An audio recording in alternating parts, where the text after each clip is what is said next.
আজকে আমরা প্রকৃত অর্থে প্রাতিষ্ঠানিক এক ঐতিহাসিক সন্ধিক্ষণে আমাদের নিজেদেরকে আমরা পাচ্ছি।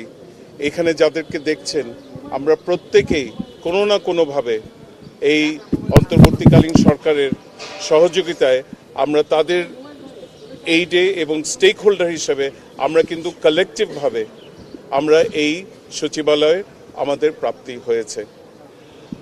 ২৬ বছরের যাত্রা, কিন্তু এটি এখানে শেষ হলো না। আমাদের এখন সবচেয়ে বড় যে আমাদের পদক্ষেপ নিতে হবে সেটা হচ্ছে এই সচিবালয়ের যে কার্যক্রম এটা স্থায়িত্ব বজায় রাখা, এবং সামনের মাস এবং বছরগুলো বলে দেবে সেটা আমরা কত সাফল্যের সাথে সেটা আমরা অর্জন করতে পারবো। একটা জিনিস হয়েছে, এখন কিন্তু এই যে ক্ষমতা, আমাদের সাংবিধানিক ক্ষমতা, বিচার কার্য পরিচালনা করা এবং বিচার ব্যবস্থা পরিচালনা করা, সেটা কিন্তু সব কিছু কনসেন্ট্রেটেড হয়ে গেল সুপ্রিম কোর্টের কাছে। এটা সাফল্য যতটা আমাদের অর্জন হবে, এটার ব্যর্থতাও কিন্তু আমাদের মেনে নিতে হবে।